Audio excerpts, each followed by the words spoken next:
एकता में बल है। किसी गांव में एक किसान रहता था। उसके 4 पुत्र थे। किसान बहुत ही मेहनती था। यही कारण था कि उसके सभी पुत्र भी अपने हर काम को पूरी मेहनत और ईमानदारी से किया करते थे, लेकिन परेशानी यह थी कि किसान के सभी पुत्रों की आपस में बिल्कुल भी नहीं बनती थी। वो सभी छोटी छोटी बात पर आपस में लड़ते झगड़ते रहते थे। अपने पुत्रों के इस झगड़े को लेकर किसान बहुत परेशान रहता था। किसान ने कई बार अपने पुत्रों को इस बात के लिए समझाने का प्रयास किया, लेकिन उसकी बातों का चारों भाइयों पर कोई असर नहीं होता था।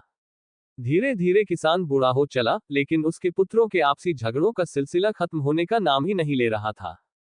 ऐसे में एक दिन किसान ने एक तरकीब निकाली और पुत्रों के झगड़े की इस आदत को दूर करने का मन बनाया। उसने अपने सभी पुत्रों को आवाज लगाए और अपने पास बुलाया। किसान की आवाज सुनते ही सभी पुत्र अपने पिता के पास पहुंच गए। उन्हें समझ नहीं आ रहा था कि उनके पिता ने उन सभी को एक साथ क्यों बुलाया है। सभी ने पिता से उन्हें बुलाने का कारण पूछा। किसान बोला, आज मैं तुम सभी को एक काम देने जा रहा हूं। मैं देखना चाहता हूं कि तुम में से कौन ऐसा है जो इस काम को बखूबी कर सकता है। सभी पुत्रों ने एक सुर में कहा, पिताजी आप जो काम देना चाहते हैं दीजिए, हम उसे पूरी मेहनत और ईमानदारी से करेंगे। बच्चों के मुंह से यह बात सुनकर किसान ने अपने बड़े बेटे से कहा, जाओ और बाहर से कुछ लकड़ियां उठाकर लाओ। किसान ने अपने दूसरे बेटे से एक रस्सी लाने को कहा।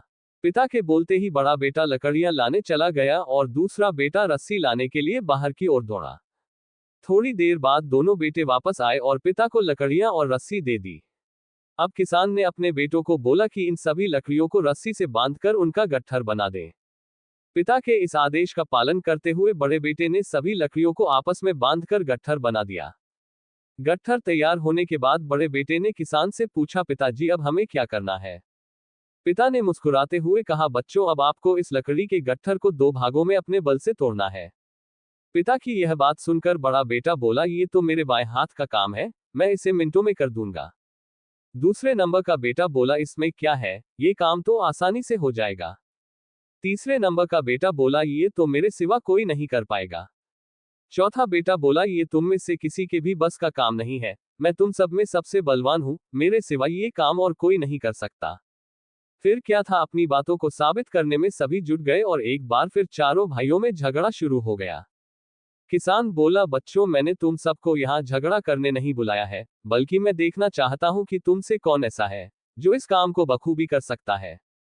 इसलिए झगड़ा बंद करो और लकड़ी के इस गट्ठर को तोड़कर दिखाओ। सभी को इस काम के लिए बारी बारी मौका दिया जाएगा। ये कहते हुए किसान ने सबसे पहले लकड़ी के गट्ठर को अपने सबसे बड़े बेटे के हाथ में थमा दिया। बड़े बेटे ने गट्ठर को तोड़ने का बहुत प्रयास किया, लेकिन उसे तोड़ पाने में असफल रहा। असफल होने के बाद बड़े बेटे ने दूसरे नंबर के बेटे को वह लकड़ी का गट्ठर थमाते हुए कहा कि भाई मैंने प्रयास कर लिया, ये काम मुझसे नहीं हो पाएगा, तुम ही कोशिश करके देख लो। इस बार लकड़ी का गट्ठर दूसरे बेटे के हाथ में था। उसने भी उस गट्ठर को तोड़ने के लिए एड़ी चोटी का जोर लगा दिया, लेकिन लकड़ी का गट्ठर नहीं टूटा। असफल होने के बाद उसने लकड़ी के गट्ठर को तीसरे नंबर के बेटे को दे दिया और कहा, ये काम बहुत कठिन है, तुम भी कोशिश कर लो। इस बार तीसरे नंबर के बेटे ने भी अपनी पूरी ताकत लगा दी, लेकिन लकड़ी का गट्ठर बहुत मोटा था। इस कारण अधिक बल लगाने पर भी वह उसे तोड़ नहीं पा रहा था। काफी मेहनत करने के बाद जब उससे भी यह नहीं हुआ, तो अंत में उसने लकड़ी के गट्ठर को सबसे छोटे बेटे के हाथ में दे दिया। अब छोटे बेटे की बारी थी अपनी ताकत आजमाने की। उसने भी काफी प्रयास किया, लेकिन वह भी सभी भाइयों की तरह उस लकड़ी के गट्ठर को तोड़ पाने में सफल नहीं हुआ। अंत में हारकर उसने लकड़ी के गट्ठर को जमीन पर पटक दिया और बोला, पिताजी यह काम संभव नहीं है। किसान मुस्कुराया और बोला, बच्चों अब आप इस गट्ठर को खोलकर इसकी लकड़ियों को अलग कर लो और फिर उसे तोड़ने का प्रयास करो। चारों भाइयों ने ऐसा ही किया। इस बार सभी ने एक एक लकड़ी अपने हाथों में ली और आसानी से उसे तोड़ दिया। किसान बोला, बच्चों आप चारों भी इन्हीं लकड़ियों के समान हो। जब तक इन लकड़ियों की तरह साथ रहोगे, तब तक कोई भी तुम्हें किसी तरह का नुकसान नहीं पहुंचा पाएगा। लेकिन अगर तुम लोग लड़ते झगड़ते रहोगे, तो इन अकेली लकड़ियों की तरह आसानी से टूट जाओगे। किसान की यह बात सुनकर अब सभी बच्चों को समझ आ गया था कि पिता उन्हें क्या समझाना चाहते हैं। सभी पुत्रों ने अपनी गलतियों के लिए क्षमा मांगी और वादा किया कि जीवन में फिर दोबारा कभी वे आपस में नहीं झगड़ेंगे।